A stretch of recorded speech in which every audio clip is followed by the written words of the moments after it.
Assalamualaikum warahmatullahi wabarakatuh. Salam sehat bagi kita semua. Ketemu lagi dengan saya apoteker Milva Maharina Tanjung Esfam. Di sini saya akan membahas sedikit tentang core value berakhlak, yaitu harmonis. Kami saling peduli dan menghargai perbedaan. Nah, pengampu saya di sini adalah Ibu Yamnur Mahlia SST MKes. Saya peserta Lasar CPNS 2023 BPSDM Provinsi Sumatera Utara. Harmonis.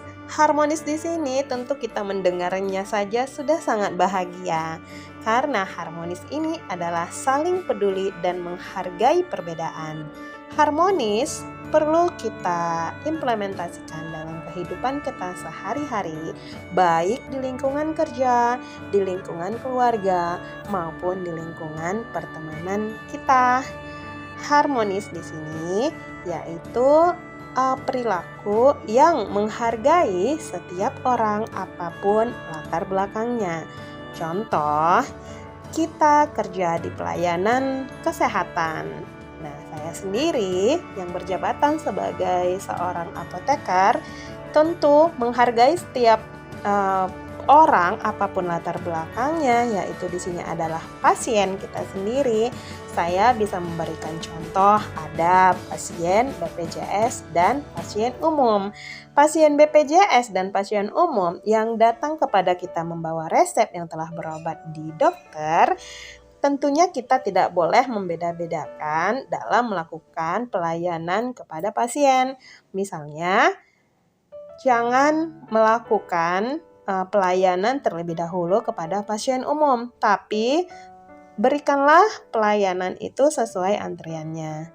Jika pasien BPJS duluan, ya kita harus melayani pasien BPJS itu terlebih dahulu.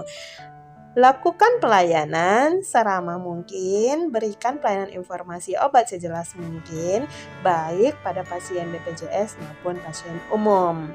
Atau pasien yang datang dengan penampilan tertentu, ada penampilan yang seperti orang kurang mampu ataupun pasien yang berpenampilan sebagai orang yang mampu, kita tidak boleh membedakan pelayanan dalam pemberian obat maupun pemberian informasi obat kepada pasien.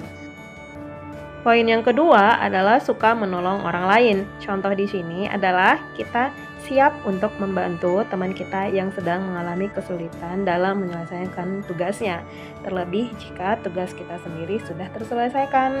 Yang ketiga, membangun lingkungan kerja yang kondusif, di mana kita harus saling memahami tupoksi kerja masing-masing. Misalnya, apoteker sedang memberikan pemberian informasi obat kepada pasien. Kita tidak boleh memotong pembicaraan apoteker tersebut dengan pasien. Kita harus memberi waktu, dan masih banyak lagi yang bisa kita terapkan di lingkungan kita bekerja. Poin yang kedua adalah suka menolong orang lain. Membantu sesama sudah menjadi hal yang lumrah, bahkan diwajibkan dalam setiap agama yang ada di muka bumi ini. Bukan semata-mata untuk menjalankan perintah agama saja, menolong sesama mengasah naluri kita sebagai makhluk sosial. Nah, implementasi harmonis untuk membantu sesama ini sangat dibutuhkan dalam bidang pekerjaan kita. Tolong menolong tidak hanya sebatas ucapan di bibir, tetapi perlu kita implementasikan dalam kehidupan sehari-hari. Dengan memiliki sikap saling tolong-menolong, pekerjaan sesulit apapun akan bisa teratasi. Namun, untuk memiliki sikap saling tolong-menolong memerlukan proses kepekaan. Nah, tolong-menolong ini bisa kita lakukan di mana saja, baik di rumah, di lingkungan kita bekerja, maupun di lingkungan masyarakat. Contohnya, ketika ada teman yang mengalami kesusahan dalam mengerjakan tugasnya, kita boleh untuk membantunya ketika pekerjaan kita sendiri sudah kita selesaikan. Lalu, menolong kawan yang membutuhkan bantuan dalam bentuk lain pun bisa kita berikan kepada teman tersebut.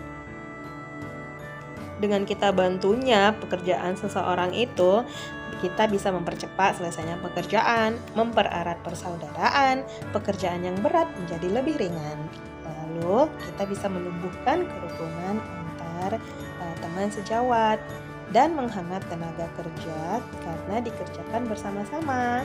Nah, dari sini kita saling bertukar pikiran dan bisa saling memahami akan memberikan manfaat yang sangat banyak. Poin yang ketiga adalah membentuk lingkungan kerja yang kondusif. Contohnya, di sini kita bisa ciptakan lingkungan kerja yang senang berbagi ide. Jadi, untuk membuat lingkungan kerja yang kondusif itu, kita harus bisa sebagai staf atau karyawan yang ramah terhadap ide dari semua karyawan. Jika teman memiliki ide, terima dan apresiasi. Lalu, menciptakan konsep community minded di tempat kerja.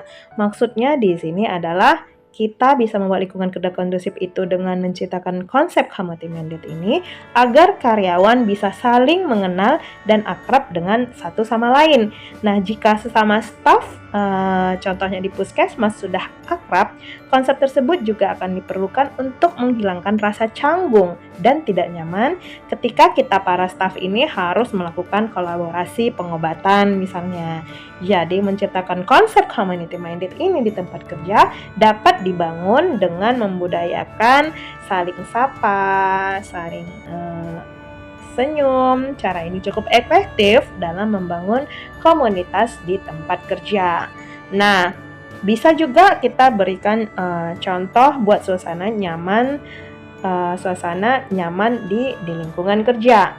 Di sini untuk membangun lingkungan kerja yang kondusif, jika kita menata lingkungan dengan rapi, menyediakan tempat konseling untuk pasien, menyediakan tempat pemberian informasi obat untuk pasien, atau instansi ini juga dapat memulainya dengan melakukan pembenahan interior di ruangan staf farmasi.